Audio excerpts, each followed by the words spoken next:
Bonjour et bienvenue à vous, chers amis passionnés d'intelligence artificielle. Votre hôte, Jean-François Sénéchal, professeur d'éthique à l'Université Laval. Bienvenue à votre enquête sur la recherche en intelligence artificielle et votre enquête sur les enjeux éthiques et sociaux en intelligence artificielle. Comment allez-vous? Dans cet épisode, j'aimerais revenir sur un sujet que vous avez aimé. Je regarde les stats de téléchargement. Là, dès que ça parle de ce sujet-là, il y a des téléchargements. Puis sur lesquels nous avions réfléchi ensemble, c'était sur les biais psychosociologiques en AI. Ça fait longtemps de cela. Là. Rappelez-vous, c'était à l'épisode 8 qu'on avait entamé notre réflexion. C'était avec Justine Dima. L'épisode 8 était intitulé « Dis-moi qui tu embauches et je te dirai qui tu es ». C'était publié le 28 janvier 2021 et on avait poursuivi notre réflexion avec nos collaborateurs et c'était l'épisode 9. Habituellement, c'est ce qui se passe là, tout de suite après une réflexion ensemble en petit groupe. Et l'épisode est intitulé « Biais psychosociaux, une IA humaine, trop humaine ». Ça a été publié le 11 février 2021. Et cette réflexion sur les biais n'a jamais vraiment pris de repos. Hein. C'est un thème récurrent dans nos épisodes. On mentionne souvent les biais ci, les biais ça, mais on prend rarement le temps d'approfondir ce que sont ces biais. Et c'est dans cette intention et dans cet esprit que j'ai invité un invité pour vous. Il s'appelle Jean-Philippe Beauregard. Bonjour Jean-Philippe, comment vas-tu? Bonjour Jean-François, ça va très bien, merci. Merci d'avoir accepté notre invitation, Jean-Philippe. Merci de t'être déplacé en studio là, depuis la pandémie. Les invités sont plutôt rares depuis en studio. Donc, bienvenue en studio, Jean-Philippe. Merci pour l'invitation, Jean-François, avec une température merveilleuse aujourd'hui. Comme ça fait plaisir de m'être déplacé. Oui, c'est vrai. Avec les températures, maintenant, on est plus sensible. Des fois, on aime ça rester chez nous. En hiver, entre autres, puis une belle pluie comme aujourd'hui. C'est évident qu'on aurait pu faire ça à distance, mais la qualité audio n'est pas toujours au rendez-vous. Écoute, Jean-Philippe, j'ai tellement de questions. J'aimerais parler avec toi des biais en intelligence artificielle, mais en analysant, en explorant de façon plus approfondie les biais humains. Hein? Donc, on a parlé des biais en intelligence artificielle, mais là, c'est les biais en intelligence naturelle. On va le dire comme ça, que j'aimerais mieux explorer avec toi. Donc, vous comprenez un peu l'idée, puis c'est mon projet aujourd'hui. Et pour nos habitués, on se rappellera qu'avec Justine, on avait exploré les biais en intelligence artificielle, mais dans le recrutement en ressources humaines pour illustrer, et elle l'avait très bien illustré, les problèmes des biais en intelligence artificielle. Puis on avait été surpris à l'époque, le rappelez-vous, ou tristement amusé, avouons-le, par le fait que ces applications en intelligence artificielle apprenaient à partir de nos propres décisions de recrutement en RH. Donc, ils apprenaient à partir de nos bonnes décisions d'embauche, mais aussi nos moins bonnes décisions d'embauche. Puis, les pauvres essaient de nous imiter. On se rappellera de l'exemple d'Amazon. En tout cas, moi, c'est l'exemple qui m'est resté en tête depuis. L'exemple avait été cité par, je pense, c'est Fred ou David, deux de nos collaborateurs. On parlait d'une intelligence artificielle qui avait appris à partir des décisions passées. Donc, chez Amazon, ils prenaient des décisions d'embauche. À partir de ces décisions d'embauche, une intelligence artificielle curieusement et très efficacement compris qu'il fallait peut-être mieux exclure les candidats de genre féminin. Je ris, mais en même temps, c'est pas drôle du tout. Parce que c'est ce qu'on faisait peut-être dans les décisions chez Amazon. Et Jean-Philippe, t'avais-tu déjà entendu parler de cette histoire-là? Oui, j'ai pris connaissance de cette étude dans l'actualité avec une réaction comme la tienne un peu. Tu veux pas rire, mais en même temps, tu vois qu'il y a des biais de genre comme celui-là qui sont défavorables aux femmes. Encore une fois, dans le contexte de recrutement, malgré toute la bonne volonté qu'on avait, on est encore pris avec ça. Ben oui. Ben oui, on en rit, mais on a plutôt envie de pleurer. Moi, j'adore cet exemple parce que ça nous rappelle que ces IA peut-être nous rappellent un peu ce que nous sommes, au fond, peut-être avec encore plus d'évidence. Puis les pauvres essaient de nous imiter, puis ils reproduisent nos biais comme ça. Puis si je t'ai invité aujourd'hui, Jean-Philippe, c'est justement parce que j'étais curieux de voir le portrait que toi, tu fais de la qualité, disons, de nos décisions d'embauche, de nos biais psychosociologiques qui sont à l'œuvre, parce que tu les connais bien, hein, très bien, nos biais, notamment dans le processus d'embauche. En fait, Jean-Philippe a écrit une thèse superbe. Je ne l'ai pas lu au complet, honnêtement, Jean-Philippe, mais je suis là aussi pour t'écouter aujourd'hui, nous parler un peu de ce sujet-là. La thèse est intitulée, écoutez, vous allez voir, là, ça reflète très bien les thèmes d'aujourd'hui. Le titre de la thèse, les frontières invisibles de l'embauche des Québécois minoritaires. Sous-titre, hiérarchie ethnique, effet modérateur du genre féminin et discrimination systémique. Dévoiler, et là sous-titre encore, dévoiler la barrière à l'emploi par un testing à Québec. Ça a été publié en 2020. Belle thèse. Donc, parle-nous un peu de la genèse de cette thèse, Jean-Philippe. D'où vient cette charmante idée? Oui, l'idée, la première idée de faire cette thèse-là m'est apparue quand j'étais dans un séminaire à la maîtrise en 2014. Dans un séminaire, j'avais des lectures à faire, puis en lisant un rapport de recherche, j'ai découvert cette recherche-là qui avait fonctionné par CV fictif avec la méthode du testing qui avait montré dans la région de Montréal en 2010 qu'il y avait de la discrimination à l'embauche. Pour tester, vérifier s'il y avait de la discrimination, on envoyait des On envoie CV. une paire de CV fictifs sur lesquels les compétences sont équivalentes d'un CV à l'autre. On a 2 CV avec le même genre d'expérience de travail, même genre de diplôme, même genre de compétences linguistiques. Puis généralement, ce qu'on fait varier pour mesurer s'il y a un retour différent d'un candidat à l'autre, c'est le nom. C'est le nom parce qu'un des motifs qu'on étudie le plus souvent, c'est l'origine ethnique, pour voir s'il y a justement, si c'est un facteur négatif pour se faire inviter en entrevue. Donc, on change le nom, puis c'est la seule chose qui a différent sur les CV, mise en page différente, mais dans le contenu en tant que tel. Puis quand j'ai lu ça, c'était une étude qui avait été faite par la Commission des droits de la personne. Je sens les résultats déjà, mais en tout cas, je te laisse continuer. Oui, cette étude-là, moi, ça m'avait charmé dès le départ. J'étais tombé en amour, en quelque sorte, avec une méthodologie, ce qui était assez surprenant, qui était, tu sais, c'est une méthodologie semi-expérimentale. Puis, je n'avais pas dans l'idée de me lancer dans un doctorat. J'étais de retour aux études, finir ma maîtrise. Mais bon, ça a comme fait revenir un vieux projet de faire un doctorat d'un moment favorable. Puis, entre autres, avec l'encouragement d'un professeur dans ce contexte-là qui m'encourageait à poursuivre les études au doctorat, ben, je me suis dit, tiens, ça serait intéressant de voir si ça a été fait à Québec, ce genre d'études-là. C'est souvent dans la région de Montréal que les études ethniques comme ça sont faites. Puis finalement, quand j'ai regardé à ce moment-là, rien n'avait été fait à Québec. Je me suis dit, ben, ça ferait un beau projet de thèse de doc, ça. Puis je me suis lancé. J'ai fait des CV fictifs. J'en ai construit un nombre incroyable. J'en ai envoyé plus de 2000 en tout. Comment on fait pour s'assurer que les CV soient à peu près équivalents? Bien, on peut faire comme j'ai fait justement au départ, c'est-à-dire faire vérifier les CV par une professionnelle des ressources humaines, une conseillère, pour lui dire, écoute, j'aimerais ça que tu me dises au départ si ces 2 CV-là, ça te semble équivalent en termes de compétences.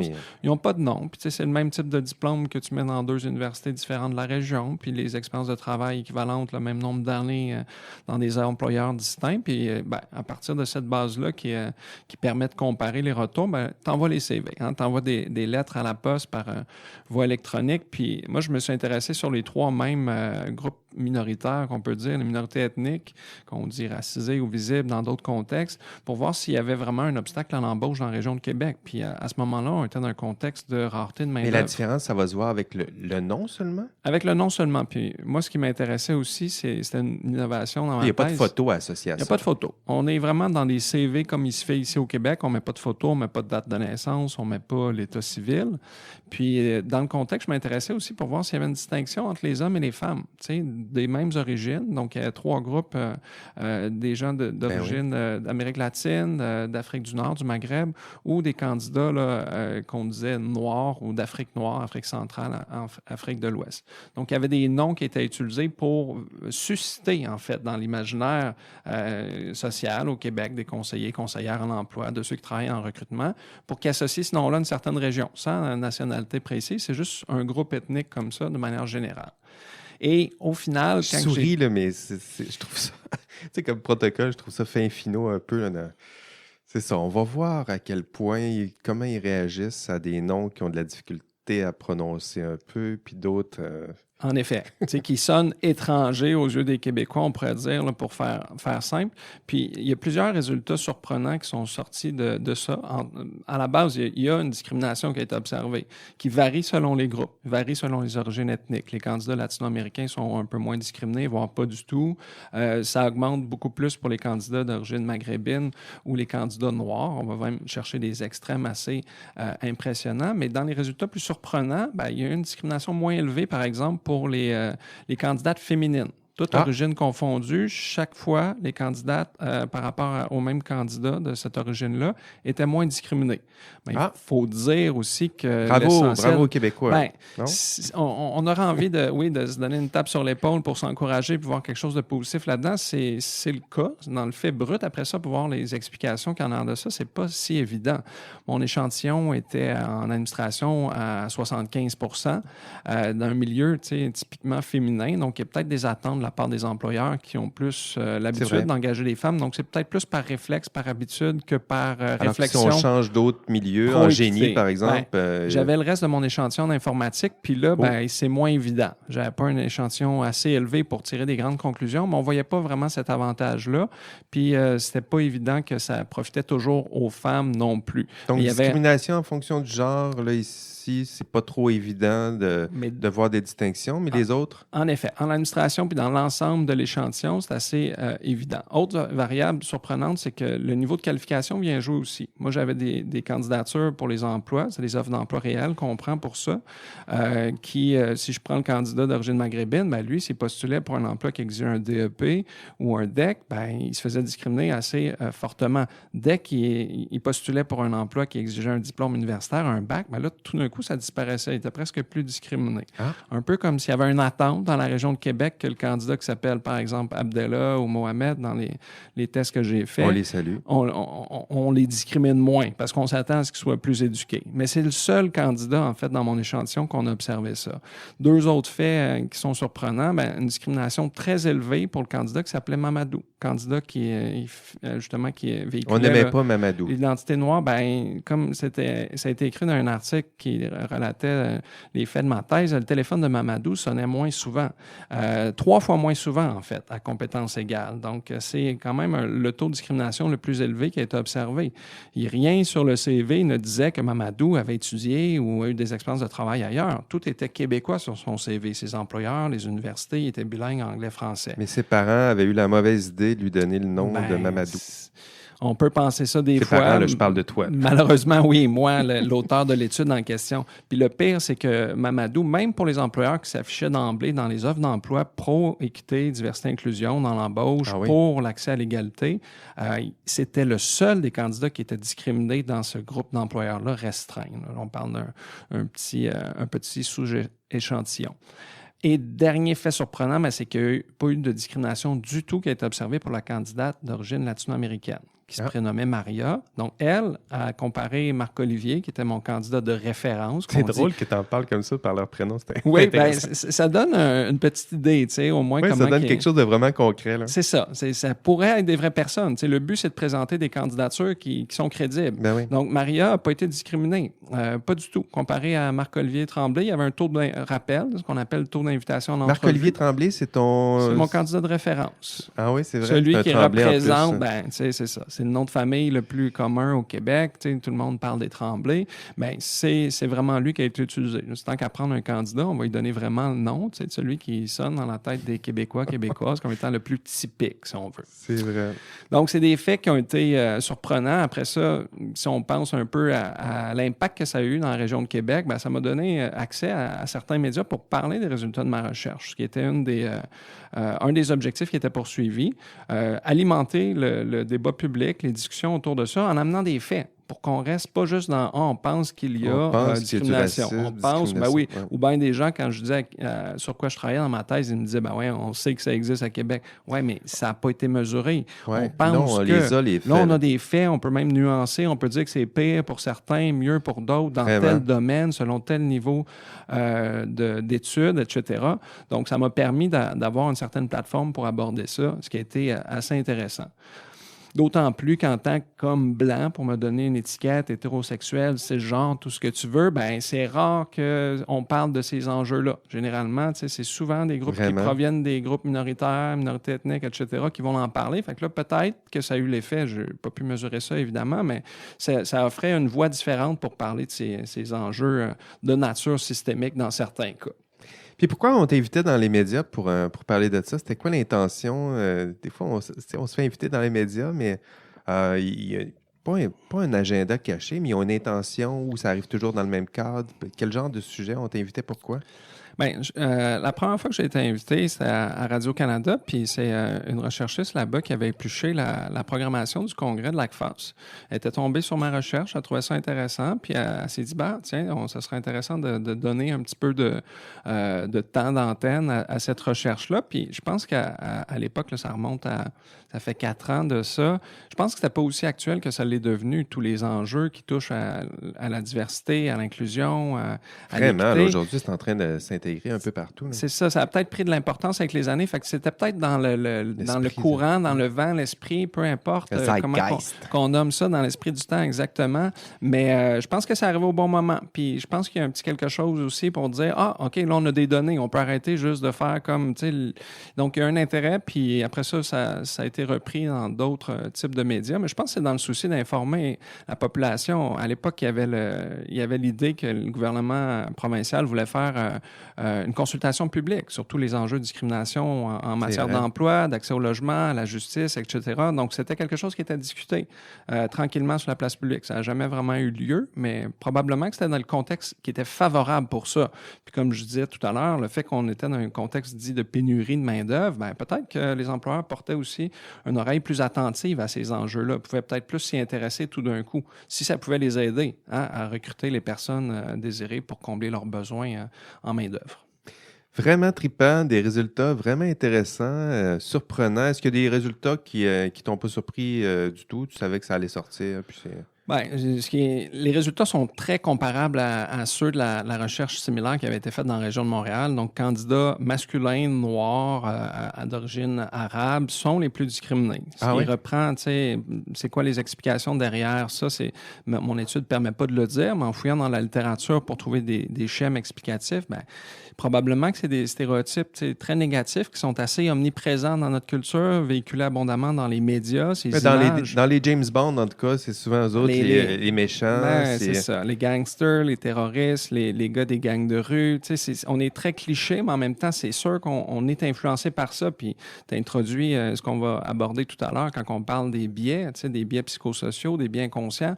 Ça a beaucoup d'influence dans le contexte de recrutement, même si on n'en est pas conscient. Parce que moi, une des grandes hypothèses, justement, que j'amène à la fin de ma recherche, c'est qu'il ne faut pas penser que c'est intentionnel, ça, qu'il y a nécessairement une volonté raciste en arrière de ça, une volonté de discriminer, parce que la plupart des études qui ont utilisé des tests de CV comme ça arrivent de plus en plus à la conclusion, depuis plusieurs années, qu'il y a une bonne partie probablement de tout ça qui est inconscient. Qui est inconscient. On y reviendra un peu plus tard, mais c'est sûr que ça va faire partie de notre thème. On avait dit qu'on allait parler des biais. Là, on a parlé de ta thèse, les résultats. T'es-tu devenu prof finalement ou qu'est-ce qui a suivi cette thèse-là? Non, en terminant ma thèse de doctorat, j'étais déjà professeur au Cégep Limoilou depuis une douzaine d'années. J'ai pris une pause pour réfléchir à mon avenir professionnel. Puis finalement, j'ai décidé avec un partenaire de lancer en affaires pour offrir des services aux organisations de toutes sortes, privées, publiques, à but non lucratif, pour les accompagner dans une démarche de consultation, de dire, OK, on a des enjeux qui sont liés à ça, on peut les nommer de plus en plus. Généralement, on va peut-être hésiter à parler de discrimination, mais on va parler de diversité. Disons, c'est un mot qui passe mieux. C'est vrai. Et voir, OK, dans un contexte aussi où on a des problèmes de recrutement, problèmes de rétention, on a pu offrir des services, puis justement sensibiliser une partie de leurs employés, les directions, les ressources humaines à ces enjeux-là, puis travailler comme consultant. Puis souvent, ce que je suis amené à faire avec les organisations, c'est ce qu'on appelle un diagnostic ou un audit qu'on peut dire en EDI. Donc, c'est-à-dire un processus de recherche appliqué au sein d'une organisation. Trippant, que tu aies quelque chose. Donc, tu pars de quelque chose de théorique. Là, c'est vraiment appliqué. Tes conseils, là, à la fin de l'entrevue, c'est ça que je vais te demander des conseils appliqués parce que, justement, ça s'appelle EDDI, c'est ça? Oui, EDDI, en fait. Ça, c'est le nom de l'entreprise. On a pris la décision de nommer, en fait, la discrimination qui est souvent implicite quand on parle d'EDI. Équité, diversité, inclusion, c'est les 3 mots là, qui sont devenus très à la mode dans les dernières années pour lutter contre la discrimination. Ouais, c'est en quelque sorte, nous, on a voulu le rappeler que si l'EDI a pris autant de place dans les dernières années, c'est parce qu'on veut lutter. Il y a de plus en plus une espèce de reconnaissance qu'il faut lutter contre les biais inconscients, contre les discriminations, peu importe la nature. Donc, c'est la volonté de mettre cela, de dire, OK, on va le nommer, on travaille avec vous pour s'y attaquer, puis pas après ça, pas pour le nommer tout le temps, mais il ne faut pas oublier que c'est là. EDDI, c'est pour équité, discrimination, diversité, inclusion. Donc, il y a des problèmes d'équité, des problèmes de discrimination, des problèmes de diversité, problèmes d'inclusion, il faut en parler.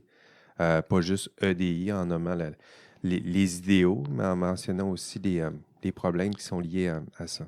Je dirais, problème, oui, mais je dirais aussi qu'il y a tout le temps, quelque part, des bonnes pratiques qui sont déjà en place. Il ne faut pas penser qu'on part de zéro quand on arrive dans une organisation puis on dit, OK, on va faire un diagnostic puis on va vous montrer tous les problèmes que vous avez. C'est pas ça. Dans les faits, il y a tout le temps un fond ou déjà des choses en place, une sensibilité à ces enjeux-là qui apparaissent pas là. Ils sont là depuis longtemps, mais on en parle plus. C'est devenu plus, c'est plus explicite maintenant. Mais il y a des enjeux. Qu'est-ce qu'on fait avec ça? Est-ce que c'est des choses qui sont abordées ou c'est des choses qui sont un peu tabous? Mais après ça, on essaie de voir justement comment transformer les pratiques ou la culture organisationnelle pour rendre ça plus agréable pour tout le monde de travailler dans ces milieux de travail. Excellent. Rassurez-vous, là, on va faire un lien avec l'intelligence artificielle. Donc, on part de ces enjeux-là. On avait dit qu'on allait parler des biais, mais des biais en intelligence artificielle. On avait dit qu'on allait d'abord parler des biais dans l'intelligence naturelle. On y est. Jean-Philippe, j'aimerais parler de ces biais humains avec toi. Là. Donc, pas les biais de l'intelligence artificielle, mais les biais que toi et moi, là, on porte en nous. C'est quoi un biais, Jean-Philippe? Avec quel genre de définition tu fonctionnes? Un biais inconscient qu'on dit souvent à la base, c'est quelque chose qu'on peut résumer comme un raccourci mental. C'est vraiment quelque chose qui est très pratique dans la vie de tous les jours. On utilise constamment des biais sans le savoir. Notre fonctionnement cognitif est en bonne partie fondée sur l'utilisation de ces biais-là qui nous permettent de sauver du temps des fois. Être plus efficace, juger rapidement. Efficace. Quand on manque d'informations, ça nous permet de faire des généralisations très rapidement. T'sais, au lieu d'à chaque fois qu'on rencontre quelqu'un ou une situation de repartir à zéro comme si on ne connaissait rien, on accumule des informations puis on les synthétise un peu dans des informations très compactes comme celle-là. Mais le problème avec le biais, c'est que ça arrive à notre insu. T'sais, c'est pas quelque chose qu'on se dit « Ah, OK, je viens de parler à tel type de personne dans telle situation. » On n'a pas conscience qu'on est en train de catégoriser la personne puis de faire des inférences à partir de ça. Ça se fait naturellement, c'est là, ça nous permet d'être plus efficace, le cerveau fait son boulot, puis nous, on n'a pas à se soucier de ça. Et c'est ça qui va poser des problèmes dans un contexte où on prend des décisions sur la base des biais, où on prend justement des actions en lien avec ça, mais sans le savoir. Donc, il y a vraiment quelque chose de très important à reconnaître. Puis, quand on parle de biais, ben, souvent, les gens vont se dire « Ah, j'en ai-tu pas? » Tout le monde a des biais. On n'en est pas tous aussi conscients l'un que l'autre. On n'a pas tous les mêmes biais. On en partage plusieurs. C'est des biais qui sont propres à notre culture, à notre société dans laquelle on vit. Ils sont véhiculés un peu partout. Donc, on en a des biais. Après ça, travailler sur ça, c'est plus difficile. Mais le problème, c'est vraiment quand il y a des personnes qui sont dans des positions d'autorité où leur jugement, leurs actions, leur prise de décision va avoir des impacts considérable sur la vie des gens.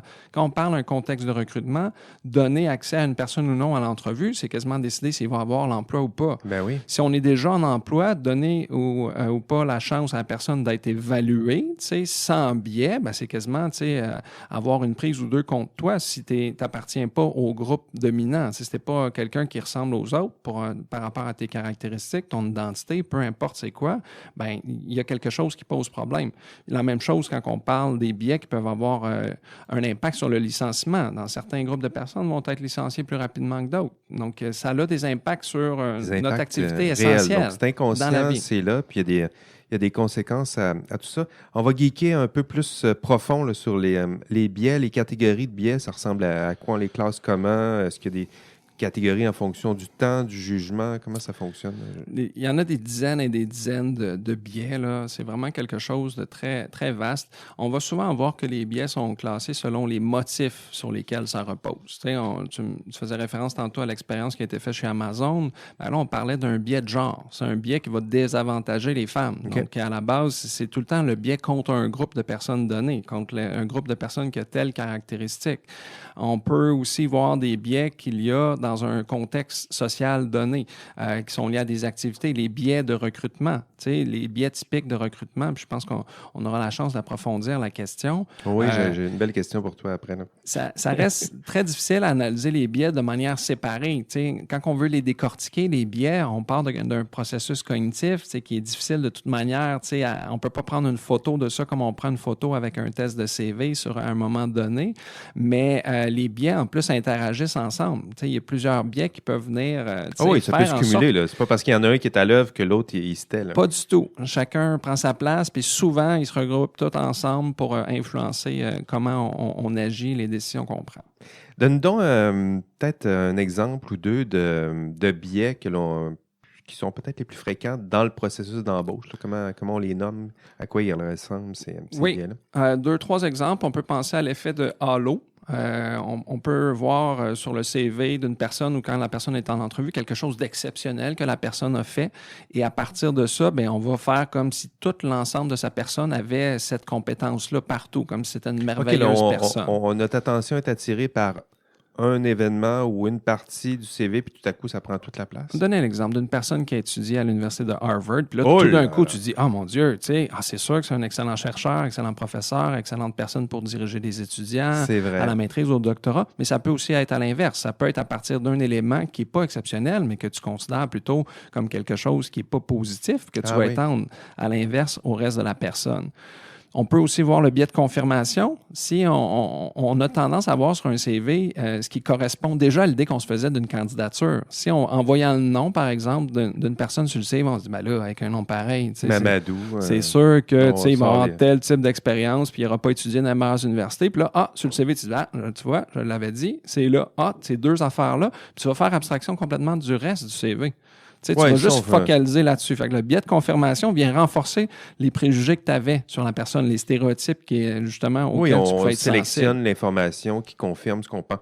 Ça, c'est sur les réseaux sociaux, c'est exactement ça. On partage ce qu'on aime, puis finalement... On est constamment là-dedans. Puis une autre idée pour conclure là-dessus, c'est le biais de première impression. Soit quelqu'un, tu sais, puis sur son CV, tu regardes le CV, tu n'as même pas vu le contenu, ou en entrevue, la personne se présente, elle est super bien habillée, tout ça, la coiffeur. Tu regardes la forme du CV, tu n'as même pas regardé le contenu, tu fais comme « Ah, wow! » Déjà, tu es impressionné. Tu n'es plus objectif du tout. Là. Tu vas avoir tendance à voir la personne, puis tu joues sur la forme. Donc ça en est un autre aussi qu'on peut voir beaucoup dans le contexte de recrutement. Intéressant. Les biais les plus fréquents, peut-être ceux qu'on voit le plus souvent, qui influencent peut-être le plus évidemment ou spectaculairement le processus d'embauche. On se plaint de quel genre de biais, là? Je viens d'en nommer 3 qui ont de l'influence, c'est sûr. On pourrait parler aussi du biais de similarité. Ça, c'est probablement un des biais les plus importants pour expliquer la discrimination à l'embauche. On a une tendance quasi naturelle, qui a été naturalisée, à préférer être avec des personnes qui nous ressemblent. Qui nous ressemblent d'un point de vue culturel, donc au niveau de la langue, au niveau des valeurs, la religion, mais aussi au niveau physique. Donc, on va se sentir plus à l'aise, on va accorder la confiance plus rapidement rapidement ces personnes-là. On appelle ça, l'homophilie ethnique dans le jargon. C'est quelque chose qui fait en sorte qu'on va accorder vraiment plus d'importance à ces candidatures-là à compétences égales, mais on va tout de suite prendre lui, puis même pas à compétences égales, même si le candidat est moins qualifié qu'un autre candidat, ben là, s'il est dans ton groupe, si tu es dans le groupe majoritaire. S'il te ressemble, des fois, carrément, il y a un ami qui m'avait dit ça, là, si tu vois un processus d'embauche, puis tu es blanc, puis tu es chauve, puis ton employeur potentiel, il est blanc, puis il est chauve, ça va bien. Ça va bien.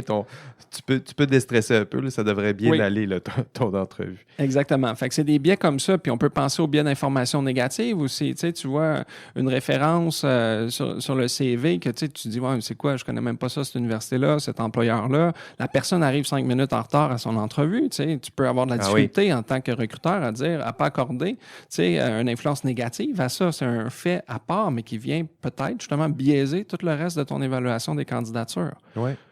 Donc, oui, c'est ça. Tu arrives un peu en retard, puis tout à coup, c'est un peu l'effet d'halo aussi. C'est-à-dire que c'est quelque chose qui prend tout l'espace, puis là, tu oublies d'examiner dans le détail le reste du CV. Est-ce qu'il y a des biais qui sont plus liés à la discrimination, à des formes de discrimination, des biais qui sont plus liés à la discrimination ethnique? Bien, celui que je mentionnais tout à l'heure, le biais de similarité, oui, l'effet d'halo, l'effet de contraste. On peut, en contexte de recrutement, si tu passes quelqu'un en entrevue et que ça va super bien, puis l'autre après, c'est moyen, mais là, tu as tellement eu une bonne entrevue avant que tu peux pas faire autrement que de comparer à l'autre d'avant. Ah oui, c'est vrai. Ce qui rend peut-être pas justice au deuxième, celui qui passe en troisième. Si tu avais quelqu'un de beaucoup moins bon en premier, puis là, tu as quelqu'un de moyen après, bien, tout d'un coup, il se trouve comme à être valorisé à cause de l'ordre dans lequel il est passé en entrevue. Mais c'est difficile à dire parce qu'on ne peut pas les découper et dire tiens, dans ce contexte-là, il y a eu 7 biais inconscients qui ont influencé la sélection ou l'idée d'une personne sur 3 ou 4 du comité qui a mené à telle décision. Puis les biais liés au genre, est-ce que c'est la même chose? C'est biais de similarité ou est-ce qu'il y a d'autres biais qui sont... Un autre biais que je n'ai pas mentionné qui est comme le classique, c'est les stéréotypes. À la base, on a une idée très, très caricaturale des groupes, des femmes, on va parler des personnes noires, on va parler des autochtones ou des hommes blancs, peu importe. On se fait toute une idée générale puis, qui exclut qu'il puisse y avoir des différences à l'intérieur même de ce groupe-là. Fait que, les biais liés à la discrimination liés au genre dans l'expérience d'Amazon ou dans d'autres contextes, on peut se dire, on voit la candidature d'une femme qui postule pour un poste d'ingénieur. Voyons, les femmes, comme ingénieurs, il y en a juste 15 là, c'est pas... Donc, tu pars avec une prise contre toi. En partant, par rapport à la différence. Tu veux travailler sur la construction, on n'est même pas à 5 en partant, les faits, les statistiques peuvent jouer contre toi, puis avec les stéréotypes qui sont assez figés dans certains cas. Il y a des changements dans certains emplois ou professions, mais ailleurs, c'est assez tenace. Parlons des causes maintenant. Donc, on a parlé du problème, puis on va vous poser la question nécessaire. Pourquoi? D'où ça vient? On parle des biais psychosociaux. Donc, logiquement, il devrait avoir une origine psychologique puis une origine sociale. C'est quoi la part de l'un de l'autre? Est-ce que c'est de la construction? C'est des questions classiques. Là. Construction sociale ou psychologie, déviance individuelle ou collective? Qu'est-ce qu'on dit? Là? Excellente question à laquelle là, je ne vais certainement pas te donner une réponse qui est satisfaisante. Là, c'est l'œuf ou la poule. En tant que sociologue, je suis biaisé. Je vais te dire que c'est la construction sociale qui prime. C'est les biais qui circulent au sein de notre société qui vont avoir plus d'influence. On ne les prend pas de nulle part, nos biais, d'un point de vue individuel. Là. Si on vivait à l'écart de la société, si on vivait parmi les loups, on n'en aurait pas individuellement. On aimerait les loups, en tout cas. On aimerait les loups. On serait comme dans notre milieu. Oui. Mais une psychologue va te dire le contraire. C'est plus individuel peut-être. Bon, la psychologie sociale est peut-être quelque chose dans l'entre-deux qui dit que c'est difficile à dire c'est quoi la part des choses, mais c'est sûr qu'on est influencé de part et d'autre par le social, puis individuellement, on fait des choix. On fait des choix, on a des valeurs à laquelle on se rattache le plus. Donc, je dirais que c'est clair que c'est un amalgame. Ça va varier selon les personnes et selon les contextes aussi. Il y a vraiment, les biais peuvent avoir une plus grande importance selon les milieux, selon, si on parle de recrutement, ben, si tu veux recruter pour un poste non qualifié, ben, on pourrait être surpris de voir que, ça a plus, il y a l'air d'avoir plus de discrimination à l'égard de certains groupes, mais quand on monte en termes de qualification requise, ben, il y a une tendance à ce que ça diminue. Ça ne disparaît pas, mais ça diminue selon plusieurs recherches. Oui, comme un peu dans tes résultats que tu expliquais, ça pouvait changer selon le... Selon le niveau de scolarité. Selon le niveau de scolarité, oui. Oui, puis l'autre chose qui me venait en tête là, quand que je t'entends poser la question, c'est d'autres études en lien avec la discrimination à l'embauche ont montré quelque chose qui est plutôt contre-intuitif. On pourrait être tenté de penser que les personnes qui sont ouvertement racistes, sexistes, qui en ont contre tous les groupes de personnes qui sont défavorisées, stigmatisées à la place publique, dans certains médias, etc., qui vont discriminer le plus s'ils sont placés dans une position Oui, de ça pouvoir a le été faire. étudié, ça? Bien, ça a été étudié un peu. Les résultats, bon, c'est quand même assez nuancé, mais montrent que c'est pas eux qui discriminent le plus. Ah oui? Parce que c'est pas parce que tu as, tu sais, le passage à l'acte, tu as beau avoir cette Ouais, attitude. tu peux avoir des convictions, mais en même temps être conscient de ton rôle en disant, bon, j'ai certaines positions racistes, mais en même temps, il faudrait que je sois le plus objectif possible, puis je vais essayer au moins de ne pas le démontrer à mon entourage, mon employeur, que j'ai ce genre de préjugés-là. Là. Exactement. Dans le contexte social, tu peux sentir que de toute façon, tu n'as pas le droit d'avoir une action clairement raciste. Fait que tu peux être, être contraint d'adopter quelque chose de plus conforme. Mais à l'opposé, ceux qui semblent faire le plus, puis c'est un contexte assez contrôlé, là, le genre d'étude qui a été faite en laboratoire, qui montrait que ce serait plutôt les personnes qui ont des valeurs pro-égalité, pro-justice sociale, qui discrimineraient le plus. Voyons donc. Pas parce qu'elles le veulent, parce que les biais conscients sont puissants. Ils sont là. Si tu n'en as pas conscience, tu n'es pas capable d'en prendre conscience que, c'est pas toi qui décides en fonction de tes valeurs, c'est toi qui décides en fonction de plein d'idées qui sont véhiculées socialement, qui sont préjudiciable à l'égard de certains groupes, bien là, c'est comme pas toi qui parles, puis tu pourrais être surpris si tu voyais le résultat de tes choix. T'sais, malheureusement, c'est ça qui est montré dans la recherche. C'est comme paradoxal, mais en même temps, c'est pas coupé au couteau non plus. Alors, on peut pas dire, OK, telle personne a un discours raciste, c'est clair qu'il va discriminer dans ce cas-là. Inversement, ce serait le contraire. On n'est pas là. J'aimerais approfondir justement là, cette notion-là d'inconscience-là. Là, je pense qu'elle est intéressante à aborder, entre autres, parce que avec l'intelligence artificielle, cette inconscience-là, on dirait que les outils nous rendent un peu plus conscients de ces biais inconscients-là. C'est-à-dire qu'on associe souvent ces biais-là, on dit que c'est des biais inconscients. D'ailleurs, on dit souvent biais inconscients, comme s'il y avait des biais conscients. Non, les biais seraient naturellement inconscients.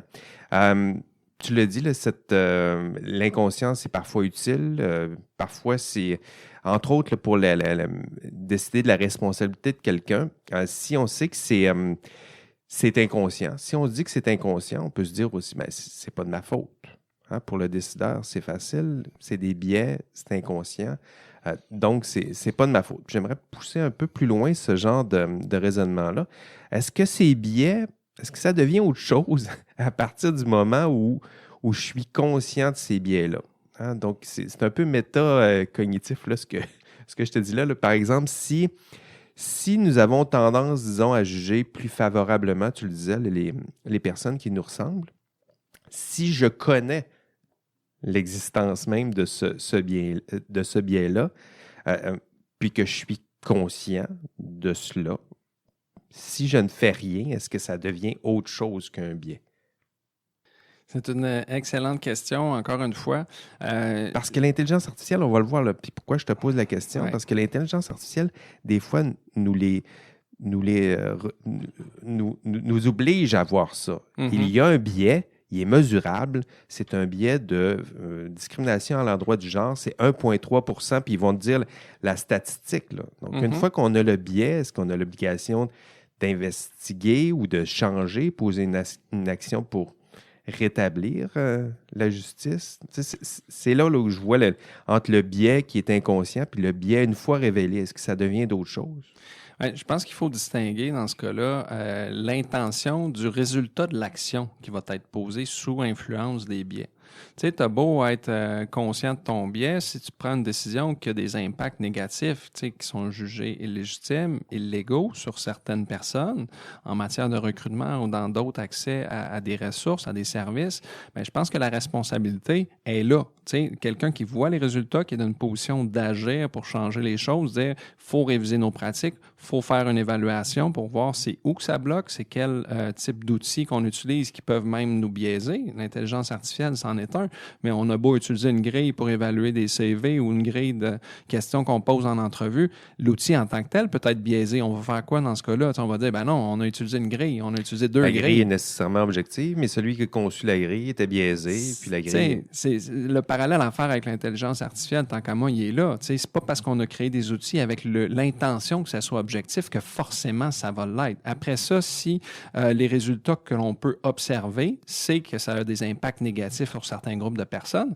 ben, il faut se positionner comme quelqu'un qui se rend compte que, malheureusement, j'ai pris des décisions, j'ai posé des actions qui ont causé des torts, qui ont lésé certaines personnes. Même si ce n'était pas mon intention, j'en suis désolé. Je fais preuve d'humilité devant ce constat qui doit... Et le devoir d'agir, j'imagine. Et le devoir, le constat de dire, mais je suis vraiment attristé de voir ça, c'était pas l'intention, mais il ne faut pas s'arrêter là. Il faut, après ça, aller creuser pour dire qu'est-ce qu'on peut faire de mieux. On est vraiment dans une perspective d'amélioration continue quand on regarde des enjeux comme ceux-ci. On ne peut pas dire, mais ça fait 20 ans, ça fait 30 ans, 40 ans qu'on utilise les mêmes pratiques, pourquoi qu'on changerait? Non, si on a justement des indications maintenant qui nous disent que ça a créé des distorsions dans le processus d'embauche, ben, il faut que quelqu'un ait l'imputabilité puis ait l'obligation, quelque part, d'aller forcer un changement. Comme Amazon, l'exemple qu'on donnait un peu plus tôt. Amazon prend des décisions d'embauche pendant 10 ans. C'est pas toujours conscient, donc il y a une espèce de biais qui est à l'œuvre pendant 10 ans. Tu rentres une intelligence artificielle qui s'appuie sur ces décisions-là, puis qui leur montre, chiffre à l'appui, que pendant 10 ans, désolé, messieurs, ou mesdames, mais les décisions que vous avez prises, ben, il y a de la discrimination en fonction du genre. Donc, j'imagine que la décision qui suit, c'est d'agir. Si c'est 1,5 %, c'est qu'on met en place des solutions pour rétablir, refaire, redonner justice ou ajuster le système pour qu'il soit plus juste. Oui, on retourne à la table à dessin, puis on s'avoue humblement qu'on a beau avoir la meilleure intention, puis qu'après ça prend plus de temps que prévu, parce qu'on a beau être des êtres humains soucieux de bien faire les choses, de développer un outil exempt de biais, mais on en a tous des biais. On s'en sort pas. Quelque chose, ce qu'on peut faire, c'est viser à minimiser les impacts négatifs que ça peut avoir dans un contexte comme celui-là. Parlons des solutions. On est déjà d'ailleurs dans ce mouvement-là. Là. Donc, toi, tu le disais au début de l'entrevue, tu fais encore du service conseil. Qu'est-ce qu'on doit faire justement pour gérer prudemment ce genre de biais-là? Qu'est-ce qu'on conseille en ressources humaines pour gérer prudemment et dans un souci de justice là, et d'équité ces biais-là? Quel genre de conseils on donne?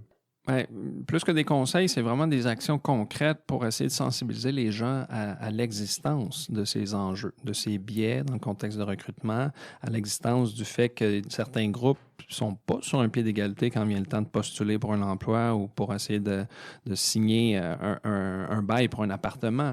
On est vraiment dans un contexte où les groupes ont des particularités qui leur empêchent, ou c'est les représentations qu'on a à l'égard de ces groupes-là qui nous posent des problèmes, qui font en sorte qu'il y a des obstacles.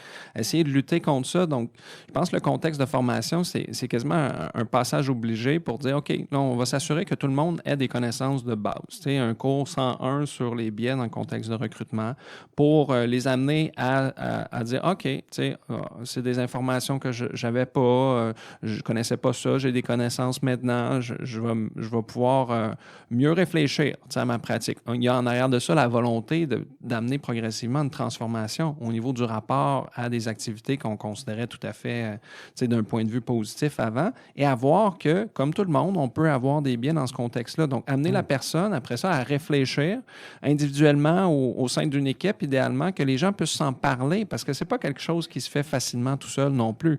Tu as beau faire des lectures sur les dernières recherches en matière de lutte contre les biais inconscients ou les discriminations à l'embauche, c'est pas évident. Après ça, si tu travailles en équipe, les autres personnes dans ton équipe persistent à voir que toi, des trucs que tu vois qui posent un problème, des questions qui sont posées en entrevue. Tu dis, ben voyons donc, ça se pose pas cette question-là. Pourquoi tu dis à une femme, ouais, mais qu'est-ce que vous pensez faire si jamais vous obtenez la subvention de 50 millions avec tout cet argent-là? Puis là, tu dis, ben un peu, tu n'aurais pas posé la question de même si c'était un homme, puis la personne, si on lui dit pas ça, elle va continuer à poser la question sans volonté de mal faire, mais elle va le faire sans le savoir, en Pendant fait. l'entrevue, moi, ce que j'avais vu, c'est qu'il y avait une question qui était plus souvent posée aux femmes, qui était la question de la gestion du temps, des ressources, tu sais, des ressources personnelles, conciliation, travail, famille, puis tout ça, mais c'était pas demandé aux hommes, ce genre de questions-là, comme si c'était présumé que pour les hommes, ça posait moins de problèmes, alors que pour la femme, elle va avoir à jongler Ouais, avec tout ça. Là. c'est orienté, puis en fait, tu sais, on mélange peut-être des choses dans l'exemple que tu donnes, c'est que les femmes en général, ce qui est montré dans la littérature, vont être plus attirées par un milieu de travail qui prend en considération ces enjeux-là de conciliation travail-famille et qui offre des ressources, qui offre une flexibilité dans l'horaire, qui offre des services d'une garderie sur place, tu sais, ou la possibilité de prolonger un congé pour des raisons familiales, etc. Après ça, poser des questions en entrevue aux femmes seulement par rapport à ça, c'est clairement des questions discriminatoires. Mais pour revenir à la question, tu sais, qu'est-ce qu'on peut faire consciemment, tu sais, pragmatiquement, je dirais, même pour essayer de gérer prudemment ces biais-là. On met souvent l'accent après ça sur un travail individuel. Tu sais, OK, fais un travail d'introspection, essaye de répertorier tes biais, tu sais, qui semblent être les plus présents chez toi, essaye de voir ce que tu peux faire. Ça? Ben, c'est... Parce que là, c'est dans ton conseil, tu dis, on arrive, on leur dit, vous avez des biais, on les met en place. Est-ce qu'il y a de la réticence, des obstacles? Est-ce qu'on accepte ça naturellement ou au contraire, des fois, il y a de la négation pure et simple? Bien sûr que non, qu'on ne va pas accepter ça, tu sais, ouvertement. C'est difficile, c'est challengeant de se faire dire, attends un peu, là, tout d'un coup, là, on parle des biais là, dans le contexte de recrutement, chose qu'on n'abordait pas ou très peu il y a 5-10 ans. Et là, tout d'un coup, tout le monde qui travaille dans ce milieu est suspecté d'avoir des biais. Tu sais, si on ne place pas les choses de façon plus globale, je pense, pour dire, écoutez, il n'y a rien d'anormal. Là, la discrimination, comme il a été observé dans mon étude ou ailleurs, au Québec ou dans d'autres sociétés, il y en a. C'est comme un phénomène presque stable un peu partout. C'est comme quelque chose qui existe quand il y a des groupes majoritaires, des groupes minoritaires. Les biais, c'est un peu ça. Il faut vraiment qu'il y ait quelque chose qui permette de désamorcer les conflits autour de ça parce que ça braque les gens, ça vient chercher leur identité. Vraiment. Ça vient chercher leur identité. Si tu dis que, moi, je me rappelle quand que les résultats de ma recherche étaient présentés, des fois dans le cadre de conférences, de colloques ou dans les médias, ben, il y a des gens qui disent, ben voyons, tu sais, comme ça on était raciste, comme ça on est super accueillant au Québec, tu sais, ça vient challenger cette croyance-là qui est même un des traits caractéristiques au Québec. Oui, on est perçu comme ça, puis je pense pas que ça vienne contredire, ça vient juste dire que c'est pas parce qu'on est accueillant, qu'on est bien ouvert, chaleureux, qu'on peut pas en même temps, sans le vouloir, tu sais, avoir des biais qui viennent nuire à certains groupes de personnes. Fait que je pense qu'il faut faire attention avec cette perspective-là très individualisante, en fait, qui met l'accent sur l'individu. Je pense que l'institution doit se positionner pour dire, OK, on a un problème au travail sans vouloir partir à la chasse aux coupables, puis dire, OK, c'est telle personne ou c'est telle. Il faut que l'organisation prenne les choses en main, dire, on va prendre ça au sérieux, on va essayer de développer des outils qui sont moins biaisés, on va offrir des formations, on va offrir un accompagnement. Tu sais, il y a vraiment du travail qui est à faire, puis il faut que ça soit, faut pas que ça repose sur les épaules de chaque individu. Il faut que le collectif prenne le dessus, puis tu sais, je dis ça pour une organisation, puis je le vois de même aussi au sein de la société. Si nos dirigeants nous disaient on a un problème de discrimination à l'embauche, c'est un des facteurs qui fait en sorte que les entreprises ont de la difficulté à se trouver des employés, ben OK, ça enverrait un message différent à la population. Mais il y a vraiment cette volonté-là de développer des outils qu'on peut utiliser pour veiller à ce qu'il y ait moins d'impact négatif lié au biais, qui je pense qui est la principale chose à retenir dans tout ça. On s'en libère pas, on peut lutter, on peut pas éradiquer les biais. On peut lutter, mais en même temps, dans les pistes, les outils, moi, l'exemple que j'ai en tête, on parle de on voit une injustice, on met en place des processus pour rétablir l'équilibre puis s'assurer que tout ça soit bien fait. L'exemple que j'ai en tête, c'est récemment ici à l'Université Laval, ça a fait grand bruit, disons, là, sur les réseaux sociaux. On affichait la recherche de candidats pour des... tu l'as sûrement vu passer, Jean-Philippe, dans les médias. On recherchait des candidats pour des chaires de recherche, donc du Canada. C'était en biologie, mais on recherchait surtout des candidats, en fait, exclusivement des candidats, puis c'est probablement lié à ça. Là. Donc, on cherchait des candidats uniquement des femmes autochtones ou des personnes ayant un handicap ou des minorités visibles. Puis, ce qui était sous-entendu, c'est que ça excluait justement ces hommes blancs-là. Là. Donc, en essayant de refaire cet équilibre, dans un souci de justice, on met en place ces procédures-là. Puis là, bien évidemment, il faut vous imaginer, écoute, je ne vous dépeins pas le portrait qu'on a vu sur les réseaux sociaux, là, mais c'était pas beau à voir. En fait, c'était du beau bonbon à réseaux sociaux. Là. Donc, les classiques, là, polarisation, insultes, raccourcis, sexistes et racistes. Là, je ris, mais c'est nerveux. Là. Donc, un beau gâchis. Puis j'aimerais peut-être, tiens, avec toi, essayer de faire les nuances nécessaires parce que j'imagine que ce genre de décision-là, c'est dans un spectre de mesures que tu mets en place pour rétablir cet équilibre-là. Là. Donc, dans les mesures peut-être les plus contraignante, il y a celle-là. Tu sais, tu fais de la discrimination positive stricte, là, c'est-à-dire que là, il faut vraiment redresser la barre puis on embauche juste des personnes qu'on a négligées pendant plusieurs années. Mais j'imagine que c'est dans un spectre. Il y a d'autres mesures où on a de la discrimination positive un peu plus souple, où on dit à compétence égale, on va choisir, on va privilégier un candidat avec ce genre de critères-là. Donc, c'est quoi les solutions nuancées que tu pourrais mettre en place, comme je ne veux pas que tu donnes un avis nécessairement à l'Université Laval, mais c'est quoi ta lecture de personne qui a une certaine expertise là-dedans? Là? Merci de me soulager de cette responsabilité de conseiller l'institution dans ce dossier-là. Écoute, c'est clair que ça a fait réagir ça, puis je pense que tu l'as déjà mentionné, un des aspects clés à retenir de ça, c'est que la discrimination positive, ça n'existe pas. Tu sais, quand on fait une discrimination, c'est justement qu'on vient traiter quelqu'un de façon inégale sur la base d'une caractéristique, souvent un motif qui est lié à son identité, une appartenance à un groupe minoritaire. Donc, il faut arrêter de parler de ça, puis c'est utilisé pour discréditer des mesures qui visent à favoriser l'accès à l'équité à des groupes qui en souffrent depuis longtemps. Tu sais, tu parlais des groupes là, désignés, qu'on les appelle groupes sous-représentés, groupes en quête d'équité, tu sais, qui depuis longtemps sont privés d'un accès équitable au marché du travail dans certains domaines clés. Puis dans le cas précis de l'Université Laval, je pense que ça montre à quel point c'est déplorable de voir qu'une université en arrive là à prendre une décision comme celle-là, mais je pense qu'il ne faut pas tirer sur l'université et dire « Ah, c'est l'Université Laval le coupable ». Il faut aller voir ailleurs. C'est dans quel contexte ça s'inscrit, tout ça. On est dans le contexte des chaires de recherche du Canada. C'est des chaires depuis une vingtaine d'années qui sont financées par le fédéral. Il y a beaucoup d'argent à l'intérieur de ça. Les universités ont un financement qui est décrié depuis des années qui n'est pas suffisant au niveau provincial pour entretenir la recherche, pour entretenir les salaires de tout ce que tu veux pour entretenir un milieu qui est réputé à l'échelle canadienne, à l'international. Et le Programme national des chaires de recherche du Canada a imposé des objectifs très, je dirais dire, très précis dans un court laps de temps. On veut, en l'espace de 10 ans, redressons les torts. Redresser, c'est ça. En fait, c'est une autre des façons de voir la dite discrimination positive qui était évoquée. C'est des mesures de redressement systémique qu'on pourrait appeler. Ça, c'est ça qui est prévu aussi dans le programme des accès à l'égalité au Québec, qui prévoit dans les organismes publics, dans les ministères, avec un nombre minimal d'employés, pour favoriser à compétences équivalentes l'accès à l'emploi pour les femmes autochtones, etc.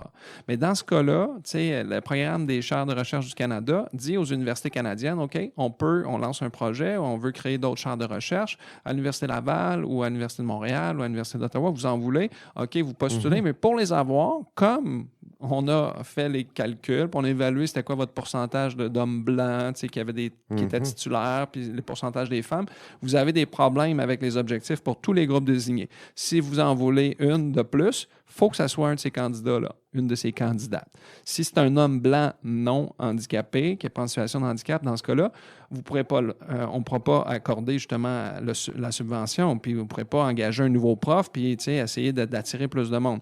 Fait que dans ce cas-là, on force les universités, en quelque sorte, à adopter des plans qui favorisent justement l'équité, la diversité et l'inclusion, mais on ne leur donne pas beaucoup de marge de manœuvre sur les moyens qui sont à prendre, puis on s'en déresponsabilise en quelque sorte en disant, ben là, nous, on n'est pas responsable des moyens qui sont pris localement. Sauf que c'est pas comme s'il y avait 50 options. On impose des contraintes, on ne donne pas de temps, on ne donne pas de nuances, puis après ça, on se surprend qu'il y a des décisions comme ça. Ils n'ont pas le choix de faire ce genre de décision. Ils sont un peu pris la corde au cou, en quelque sorte. C'est pour ça que je dis qu'il faut faire attention pour ne pas tirer sur l'Université Laval ou d'autres universités qui ont pris des actions drastiques comme celle-ci, parce que en même temps, ce qu'on oublie ou ce qui demande beaucoup de temps, c'est on peut changer le recrutement pour diversifier la composition là, du corps professoral comme titulaire de chaire du Canada ou à l'extérieur de ça aussi. Comme dans n'importe quelle compagnie aussi, on peut le faire, mais ça demande du temps. On peut le faire. Puis en même temps, c'est ce qu'il ne faut pas oublier, c'est que tu as beau diversifier ton recrutement, si tu ne changes pas ta culture organisationnelle, une fois que les personnes arrivent en emploi, puis si tu te rends compte que, OK, c'est bien beau, on m'a pris parce que oui, j'étais compétent et que j'appartenais à tel groupe en quête d'équité, mais si la culture n'est pas appropriée, il y a de la discrimination raciste, sexiste, en fonction de ton orientation sexuelle, en fonction de ton statut de personne en situation de handicap, ben, tu ne vas pas rester. On ne va pas régler le problème. C'est comme si on pensait de manière quasiment magique que tout d'un coup, en diversifiant, on va régler tous les problèmes. Il faut travailler sur la composante inclusion, développer une culture organisationnelle qui soit plus inclusive pour tout le monde, peu importe les origines. Et ça demande du temps et c'est ce qu'on ne donne pas. Puis en quelque sorte, la culture, si elle était développée en même temps ou si on se donnait plus le temps de développer, bien, des situations comme celle-ci, on n'aurait peut-être pas à prendre des décisions drastiques comme celle-là et serait peut-être mieux reçu si les gens comprenaient les enjeux. Tandis que là, on illustre ça puis on en fait un cas qui est tellement caricatural. Dire, les hommes blancs, tout d'un coup, ne peuvent plus aller à l'université ou qu'est-ce que vous allez leur dire à l'entrée? Ben non, on ne va pas faire ça, mais on ne va jamais dire non plus à les personnes des groupes justement discriminés. Mais tu sais, toi, dans ta vie, tu vas te faire discriminer en te levant le matin pour aller prendre l'autobus, tu vas te faire discriminer en allant acheter quelque chose, en allant à la banque, en allant travailler, en allant à la garderie, tu vas te faire regarder de travail. On ne va pas dire ça à toutes ces personnes-là. Mais là, les hommes blancs, en général, malheureusement, on n'est pas habitués. Je veux dire, je te regarde, je me regarde. On n'est pas habitué de se faire discriminer. Puis, tu sais, en tant qu'homme, on est blanc en plus. Tu sais, quand ça t'arrive, là, c'est comme la fin du monde. Puis, tu sais, c'est des choses que les gens vivent des fois au quotidien. Fait que, on devrait plutôt se dire, ouais, mais là, OK, on devrait réfléchir par rapport à ça, puis se dire, ben avoir un regard empathique aussi. Là, ce que je ressens, d'autres l'ont ressenti bien avant moi, puis de façon peut-être plus intense que ça. Exactement. Puis moi, je dis à la blague, des fois, je pense que tout le monde devrait vivre une situation de discrimination pour vrai, pour savoir c'est quoi que tu ressens, les émotions, le sentiment d'injustice qui te prennent tout d'un coup, puis t'es mal, puis OK, ça t'arrive une fois dans ma vie. Tu me demandais tout à l'heure qu'est-ce qui m'avait amené à faire ma thèse, justement, sur la discrimination à l'embauche, mais 6 mois avant de... 6 mois, c'est pas vrai. Une année avant de commencer ma thèse, j'ai carrément été dans une situation où j'ai été discriminé quand je me cherchais un logement parce que j'avais des enfants. Avec un propriétaire en direct, en personne, j'ai carrément vécu ça, puis j'ai fait « Aïe, aïe, c'est ça. » Il le fait dans ma face. Il a pris 5 secondes en parlant pour se rendre compte qu'il était en train de me discriminer pour essayer de rectifier le tir. Mais finalement, j'ai jamais été rappelé. J'ai jamais reçu le document que je devais signer pour éventuellement signer le bail. J'ai fait « OK, ça existe. » C'est comme ça que tu peux vivre ça. Là, pour moi, c'est un truc révélateur. Puis je dis ça à la blague que tout le monde devrait en vivre, mais à quelque part, c'est vrai aussi. On a de la difficulté comme être humain à se représenter c'est quoi que ça implique de vivre un problème comme celui-là tant qu'on ne l'a pas vécu. Écoute, on va faire atterrir ça en parlant de l'intelligence artificielle parce qu'il faut faire atterrir ça aussi là-dessus. Donc, le podcast s'adresse à des artisans en intelligence artificielle. Donc, ce sont ceux et celles qui vont concevoir ces applications-là. Prenons un laboratoire peut-être du MIT ou peut-être le MILA à Montréal. On va prendre là où sera notre podcast. Là. Un laboratoire MIT, le MILA à Montréal, des étudiants à l'Université Laval, peut-être des étudiants à l'École des mines de Paris. Là, je voyais qu'il y avait des écoutes dans ce coin-là. Donc, ayons en tête là, un ingénieur, disons un programmeur, un crack de l'informatique, là, quelqu'un qui tente de développer justement ces outils pour simplifier le processus d'embauche, là, informatiser. C'est ça qui se cache derrière ces applications-là. Donc, simplifier, informatiser le processus d'embauche. Donc, on l'imagine, il est en train de faire ça. Il essaye d'intégrer l'apprentissage machine ou profond là, dans ce genre de technologie-là. Quels conseils on pourrait lui donner pour justement que ces acteurs, actrices de l'intelligence artificielle conçoivent des outils qui seraient peut-être plus respectueux des valeurs d'équité, inclusion, lutte à la discrimination, lui faire quel genre de conseils? Et je pense qu'il y a plusieurs choses à avoir en tête quand on veut développer des tels outils. D'une part, je pense qu'il ne faut pas non plus se leurrer sur la portée que ça va avoir, ces outils-là. On veut améliorer les choses, les activités humaines, lutter à quelque part contre la discrimination, mais on ne va pas faire disparaître ça. Je pense qu'il faut garder espoir qu'on va y arriver. Ça demande du temps. C'est un peu comme je disais précédemment pour la question de transformer une culture organisationnelle. Ça ne se fait pas du jour au lendemain. Puis, pour les gens qui travaillent surtout, comme tu dis, dans le domaine du génie en informatique, qui développent ces outils-là, je pense qu'il y a la nécessité, puis de plus en plus, on le voit ça aussi, dans la littérature, des milieux plus du côté des sciences de la nature, en génie, en sciences informatiques, etc., qui voient la nécessité de tenir compte des perspectives des sciences humaines, des sciences sociales, des recherches qui se font de ce côté-là. Donc, je pense qu'on a tout intérêt à adopter une approche qui est davantage interdisciplinaire plutôt que de fonctionner en silo et s'allier justement avec des gens qui étudient justement ces biais, qui étudient qu'est-ce qui nous amène à réagir de telle ou telle façon dans un contexte social. Donc, je pense qu'il devrait y avoir quelque chose qui est plus de l'ordre du partenariat pour que ça ne soit pas en bout de ligne, quand que l'outil se met à fonctionner tout croche, qu'on se rend compte, il y a un biais de genre. Ben oui, s'il y avait eu des équipes de chercheurs dans le domaine des sciences sociales, auraient pu dire, ça fait des décennies qu'on montre que des biais dans le contexte de recrutement. Si vous prenez les données des 10 dernières années pour évaluer comment va fonctionner votre algorithme, on risque de reproduire ce problème-là. Reproduire les biais, reproduire les inégalités, puis c'est ça qu'on se rend compte. Donc, je pense qu'il y a vraiment une collaboration qui peut être... Donc, collaborer, mais on pourrait le voir aussi... donc, l'interdisciplinarité est souvent vue comme ça, créer des équipes interdisciplinaires où on a des informaticiens, des programmeurs, ce genre de personnes-là, mais aussi associés à des sociologues, des personnes avec ce genre de compétences-là, plus les sciences humaines classiques. Mais on pourrait aussi imaginer une seule personne aussi un peu formée avec cette interdisciplinarité-là aussi, pas juste une personne qui est formée à juste programmer, mais ne serait-ce que dans sa formation, son programme, lui donner accès à ce genre de savoir-là, un savoir plus humain, sociologie, éthique, pourquoi pas. Tout à fait. Oui, c'est sûr que si on peut élargir un peu la portée des formations qu'il y a dans les milieux plus techniques comme celui-là, avoir une composante de connaissances générales, fonctionnement de l'être humain, du cerveau. Je prêche un peu par ma paroisse. C'est ça, j'allais dire. Faudrait qu'elle suive ton cours, Jean-François, pour être en mesure de réfléchir à ces enjeux-là. L'interdisciplinarité, c'est juste de mettre des personnes ensemble de champs disciplinaires différents. Mais des fois, c'est dur de discuter de champs disciplinaires différents. Donc, des fois, d'avoir d'une même tête, un dialogue, le dialogue peut se faire aussi dans notre propre tête, là, être capable de jongler avec des savoirs qui peuvent être différents. C'est pas obligé de faire de chaque informaticien un sociologue, mais au moins d'avoir quelques notions de base pour comprendre ce langage-là. Lorsqu'on parle des biais, on ne tombe pas des nues, là, il y en a déjà entendu parler un peu.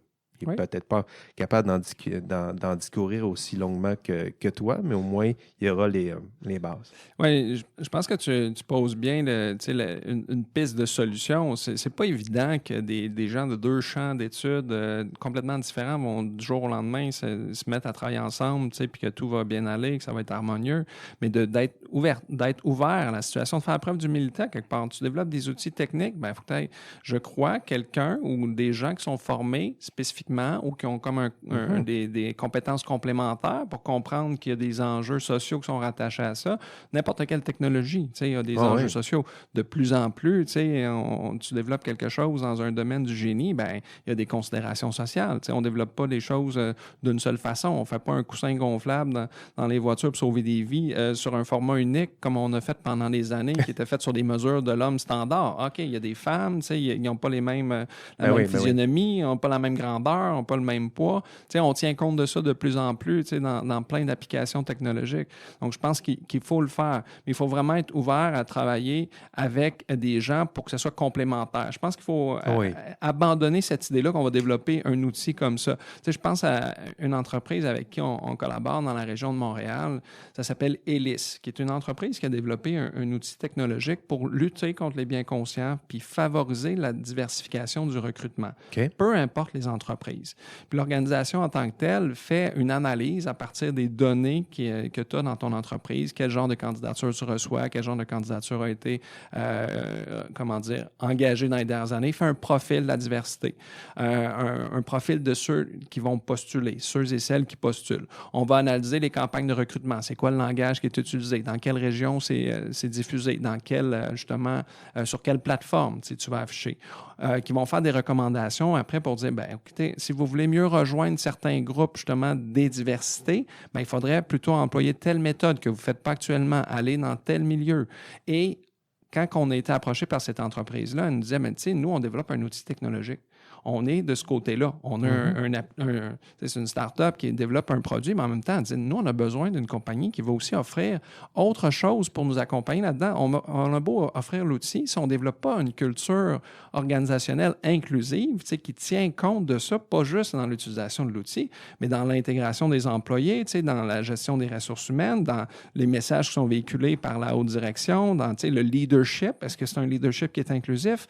Donc, on a une collaboration avec eux pour justement travailler pour dire qu'il ne s'agit pas juste de diversifier, mais il s'agit de travailler sur l'inclusion aussi. Donc, travailler main dans la main dans ce cas-là, c'est assez intéressant. Puis, en faisant ça, on s'assure de ne pas avoir d'angle mort, de ne pas dire « Ah, on n'a pas pensé à ça, on est dans la technique. Ah, OK, il y a d'autres éléments à considérer du point de vue de la culture. » Pas attendre qu'on développe un outil, puis à la fin, on n'a pas pensé à toutes sortes d'enjeux, puis on se retrouve avec un outil qui non seulement sera sévèrement critiqué, mais en plus, l'outil sera peut-être tassé du revers de la main en disant non, il y a trop de problèmes internes qui sont liés à cet outil-là. Donc, on consacre des ressources, puis ultimement, ça ne sert à rien tout ça.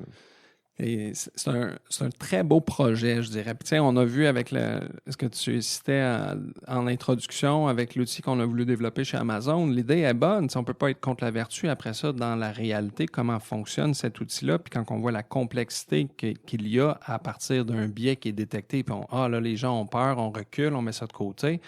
Il y a plusieurs années de travail, mais je pense qu'il ne faut jamais oublier non plus qu'un outil ne va pas simplifier nécessairement le processus d'embauche, ne va pas remplacer complètement l'humain. On ne va pas avoir des machines qui vont faire le recrutement à notre place. Ça reste un outil comme la grille d'entrevue en est un, comme le stylo que tu utilises ou l'ordinateur pour prendre des notes en est un. Ça va... Il faut réussir à faire en sorte qu'il y ait moins de biais, c'est sûr, mais l'idéal qu'on poursuit de lutter contre les biais ne sera jamais complètement atteint. C'est tout le temps un processus de... Fait que je pense qu'il ne faut pas perdre de vue qu'on est vraiment dans une perspective, encore une fois, d'amélioration continue et reconnaître que, malgré notre bonne volonté et nos idéaux, on est contraint. On a des limites. Nous sommes humains.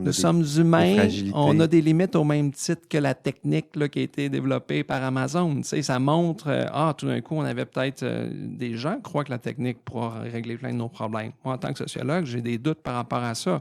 On peut être ouvert, on peut travailler en espérant. Mais après ça, avoir des idéaux ou des croyances un peu trop utopiques en même temps, ça va jouer contre nous. Il ne faut pas perdre de vue que c'est un idéal qu'on vise. C'est comme l'objectivité dans toute recherche scientifique ou dans tout débat n'est jamais complètement là. Ça donne sens. On tend vers un idéal. Tout à fait. On essaie de l'atteindre sans nécessairement l'atteindre. Passionnant, Jean-Philippe. Écoute, on a fait un bout. Quoi faire avec ces applications en AI? Est-ce qu'ils doivent nous imiter? Est-ce qu'ils doivent tenter de se conformer à ce qu'on souhaite devenir, peut-être? Il y a cette hésitation-là. Donc, est-ce qu'ils doivent nous imiter ou plutôt faire mieux que nous? Est-ce qu'on souhaite que ces intelligences artificielles reproduisent nos biais? Très certainement pas. On veut surtout qu'ils les dépassent. Donc, s'ils ne font que nous imiter, ils vont porter, on l'a dit, nos failles, nos préjugés, nos vulnérabilités, nos biais. Puis, s'ils tentent de nous dépasser, il y a ça aussi le débat là, dans l'intelligence artificielle. Donc, s'ils tentent de nous dépasser, de faire mieux que nous, de dépasser l'homme, il y a des ambitions intéressantes, mais il y a des craintes aussi qui sont liées à ça. Donc, préfères-tu une IA qui nous imite ou qui nous dépasse, Jean-Philippe? Je souhaiterais une IA qui nous dépasse, qui déjà a envisagé qu'est-ce qu'on pourrait faire de mieux dans le futur. Mais bon, je suis très conscient que c'est une fausse question. Là. Question simple, hein, Jean-Philippe? Donc, ce sera tout. Écoutez, Il faut s'arrêter. Donc, j'avais des questions. On avait encore à Jean-Philippe. Merci d'être passé dans nos studios d'IA Café, Jean-Philippe. Plaisir. Merci beaucoup pour l'invitation, Jean-François. Tellement généreux. Presque plus d'une heure mais maintenant de discussion. C'est tout. Votre hôte, Jean-François Sénéchal. Merci d'avoir écouté cet épisode d'IA Café. On se revoit au prochain épisode et d'ici là, on rêve peut-être de moutons électriques. Allez, bye bye.